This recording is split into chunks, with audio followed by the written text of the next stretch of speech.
États-Unis, nouvelle flambée de violence à Chicago. Manifestation à Chicago, l'une des villes les plus violentes des États-Unis, contre les armes à feu en mars 2018. Photo d'illustration.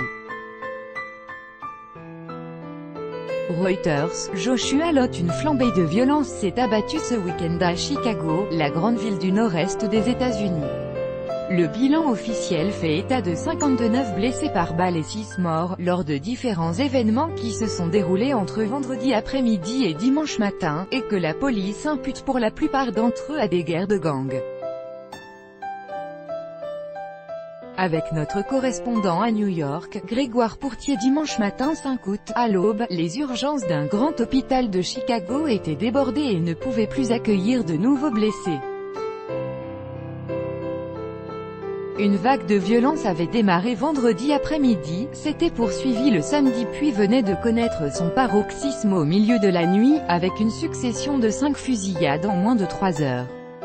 La police est encore en train d'enquêter pour comprendre dans quelle mesure certains de ces événements sont reliés. En attendant, des passants n'étant pas impliqués semblent avoir aussi été victimes de balles perdues. Des tragédies qui se répètent. Il y a 2 semaines, 7 morts et 38 blessés par balle avaient déjà été déplorés en un seul week-end. Des centaines de personnes avaient d'ailleurs manifesté contre les armes à feu pas plus tard que vendredi dernier, et c'était loin d'être la première fois.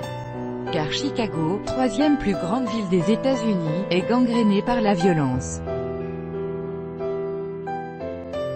Depuis le début de l'année, on y recense plus de 300 homicides, et même si c'est 25% de moins que l'an passé à la même époque, cela reste un record national. Car même si la police dit avoir saisi 5500 armes depuis janvier, le problème est plus vaste. La ville est profondément divisée entre des quartiers dynamiques et florissants, et d'autres, désœuvrés et manquant d'investissement, comme South et West Side, où vivent de nombreuses minorités.